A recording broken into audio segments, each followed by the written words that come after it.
အားလုံးပဲမင်္ဂလာပါ ID နဲ့ channel ကနေပြီးတော့ကြိုဆိုလိုက်ပါတယ်ကျွန်တော်ဒီနေ့မျှဝေတင်ဆက်ပေးသွားမယ်အကြောင်းအရာကတော့ Gmail ကိုမြန်ပေါက်တဲ့နည်းလမ်း patch 2ကြောင်းကိုမျှဝေပေးသွားမှာဖြစ်ပါတယ်ရှေ့ကဗီဒီယိုမှာလည်းကျွန်တော် Gmail ပေါက်တဲ့နည်းလမ်းကိုမျှဝေတင်ဆက်ပြီးသွားပါပြီဒါကတော့ Gmail အများနောက်ထပ်ဖောက်လို့ရမယ်နည်းလမ်းတစ်ခုကိုထပ်ပြီးတော့မျှဝေပေးသွားမှာဖြစ်ပါတယ်ကျွန်တော်ပထမဆုံးဖောက်အောင်မှာက Play Store ပြီးတော့ Gmail app Play Store တို့ Gmail app အဲ့နှစ်ခုကနေပြီးတော့Gmail ဖောက်မယ်ဆိုရင်ဖုန်းကကိုယ့်ရဲ့ဖုန်းက Gmail မဖောက်ရသေးဘူးဆိုရင်အကောင့်ဒီ3ကောက်လောက်ဖုန်းနံပါတ်မလိုဘဲနဲ့ဖောက်လို့ရမှာဖြစ်ပါတယ်ပြီးတော့ပြီဆိုရင်ဒီဘက်မှာကျွန်တော်ဖောက်ပြီးသွားပြီဖုန်းနံပါတ်တောင်းလာပြီဆိုရင်တော့ဖုန်းနံပါတ်နဲ့လည်းဖောက်ပြီးသွားပြီဖုန်းနံပါတ်ကလည်းပြည့်သွားပြီဆိုရင်နောက်ထပ်တစ်ခုဖြစ်တဲ့Chrome ကနေပြီးတော့Gmail ကောက်ကိုဖောက်ပြရမယ် Chrome ကနေဖောက်ပြီးလို့ပြည့်သွားပြီဖောက်ပြီးလို့ပြည့်သွားပြီဆိုရင်တော့ကျွန်တော်တို့က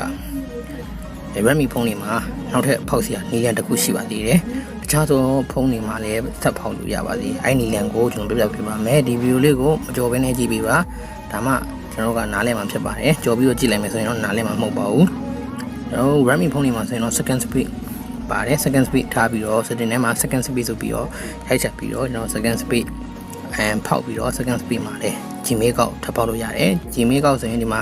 က global ဖုန်းဖြစ်ဖို့မလိုဘူးသူကလည်းမျိုး China လုံးနဲ့ရတယ်ဒီလို mail ဆိုပြီးတော့ပါလိမ့်မယ်အဲ့ဒီ mail တွေကနေပြီးတော့ Gmail ကောက်ကိုဆက်ဖောက်လို့ရပါတယ်ဒီကနေပြီးတော့ဒီ mail အကောင့်တွေကနေပြီးတော့ဖောက်ပြီးရင် Chrome or browser တွေကနေပြီးတော့ထပ်ဖောက်လိုက်တော့ Gmail ကအများကြီးရမှာဖြစ်ပါတယ်ပထမဆုံးကကျွန်တော်တို့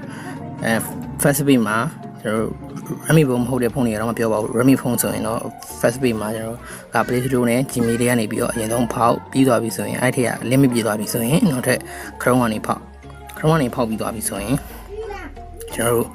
ကsecond page ကိုသွားပြီးတော့ second page မှာလည်းဒီလိုမျိုး mail တွေကနေဖောက်ပြီး Chrome browser ကနေဖောက်အဲ့မှာဆက်ပြီးတော့ရပါလိမ့်မယ်ကျွန်တော်တို့တခြားသောဖုန်းမျိုးစားတွေဖြစ်တဲ့ကျွန်တော် Samsung တခြားသော Vivo အမျိုးသားတွေဆိုရင်တော့ကျွန်တော်ဘယ်လိုဖောက်မလဲဆိုတော့ Chrome ကနေပြီးတော့ရိုက်ရှာပါမယ်အဲ့ဒါပါလဲဆိုတော့ကျွန်တော်တို့ temporary နံပါတ်တွေဖြစ်တယ်မြန်မာဖုန်းနံပါတ်ကိုကျွန်တော်တို့က fake ဖုန်းနံပါတ်နဲ့လုပ်ပြီးတော့ရိုက်ရှာမယ်ဒီကောင်တော့နည်းနည်းတော့ကိုကရှာနိုင်မှရပါမယ်ဘာလို့လဲဆိုတော့ဒီကောင်ကတချို့ဥစ္စာတွေကကျွန်တော်တို့လူတွေကအလူတုံးတားများထားတဲ့ဥစ္စာတွေရှိတယ်ပြီးတော့တချို့ဥစ္စာကြလည်းကုန်းမပူတာရှိတယ်ဒီကောင်ကျတော့ကိုကကျွန်တော် website တွေကနေပြီးတော့ရှားမယ်ကျွန်တော်ကန်ကောင်းစွာနဲ့ကျွန်တော်ကုတ်တွေပါတခြားဒီကောင်ဆိုရင်ဒီမှာကျွန်တော်ဆိုရင်ဒီမှာဖုန်းနံပါတ်ကအသုံးပြုသူအရေးတော့ကများနေပြီကျွန်တော်ဒီဥစ္စာကအဆင်မပြေဘူးနောက်ထပ်ဖုန်းတစ်ခုကိုကျွန်တော်နောက်ဆက် website တစ်ခုကနေပြီးကိုကမျိုးပြောင်းပြီးတော့လုပ်ပြီးတော့ကိုကကုတ်ရအောင်မျိုးဖောက်တဲ့နေပါဒီဖုန်းနံပါတ်မရဘူးဆိုရင်နောက်ထပ် website တစ်ခုကနေပြီးတော့ကျွန်တော်ဖုန်းနံပါတ်တစ်ခုယူလိုက်ပါပြီ page ချလိုက်ပြီးတော့သုံးကြည့်လိုက်မယ်ဒီဖုန်းနံပါတ်လည်းဒီမှာဒီဖုန်းနံပါတ်ကလုံးဝသူကအသုံးပြုတာဖောက်တဲ့ရေတော့ကလူတွေကများနေတယ်ကျွန်တော်ဒီ website ကမရဘူးဆိုရင်နောက်ထပ် website တစ်ခုပြောင်းပြီးတော့ကျွန်တော်ဖုန်းနံပါတ်ကမြန်မာမှမဟုတ်ပါဘူးတခြားတော့ China တို့တခြားတော့နိုင်ငံအနေနဲ့လည်းပြောင်းပြီးတော့လုပ်လို့ရပါတယ်ဒီမှာဒီကောင်မရဘူးဆိုနောက်ထပ် website တစ်ခုကနေပြီးတော့ကျွန်တော်လုပ်ကြည့်လိုက်ပါမယ်နောက်ထပ် website တစ်ခုပြောင်းပြီးတော့ကျွန်တော်ဖုန်းနံပါတ်ရွှေ့ပြီးတော့ဒီ website တွေကလည်းအများကြီးရှိတယ် temporary number ဆိုပြီးတော့အများကြီးရှိတယ်တချို့ site ကြတော့ဖုန်းနံပါတ်ကကုတ်မပို့လာလည်းရှိတယ်တချို့ဟာကြတော့ကုတ်တကယ်ပို့တယ်ဒီ website တွေကိုကျွန်တော်တစ်ချက်ကြည့်မယ် website ထဲမှာဖုန်းနံပါတ်တစ်ခုကိုကျွန်တော် copy ယူပြီးတော့လုပ်ကြည့်လိုက်ပါမယ်ကျွန်တော်ခုနကတော့ဖုန်းနံပါတ်ကအသုံးပြုပြီးတာများနေတယ်ဒါကြောင့်မလို့တော့ website တစ်ခုကနေပြီးတော့ကျွန်တော်ဖုန်းနံပါတ်တစ်ခုကိုရှာလိုက်ပါတယ်အခုမှဆိုရင်ဖုန်းနံပါတ်ကိုကျွန်တော်က copy ယူလိုက်ပြီးတော့ခုနကတော့ဖုန်းနံပါတ်တောင်းနေတဲ့ထဲကို paste ချလိုက်ပါမယ်ဒီကောင်ကတချို့သောဥစ္စာတွေကမှန်ကန်ပို့ရလေးရှိရဲကိုကရှာနိုင်ဖို့ပဲလိုတယ်ဒီကောင်ဆိုရင်ဒီမှာကျွန်တော် paste ထည့်လိုက်ပြီးဒီ website တစ်ခုမြင်ရင်တစ်ခုပြီးတစ်ခု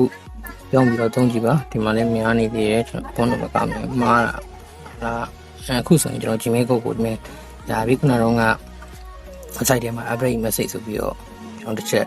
်ထားပြီးတော့ယူရမယ်အခန်းထဲကသူကအဲ့ထဲမှာပို့လာလိမ့်မယ်အဲ့ဒါပို့လာပြီဆိုရင်ကျွန်တော် Gmail ကောက်ကိုတစ်ခေါက်ကိုကျွန်တော်ဖောက်လို့ပြီးသွားပါပြီဒီနည်းနဲ့ unlimited ကျွန်တော် free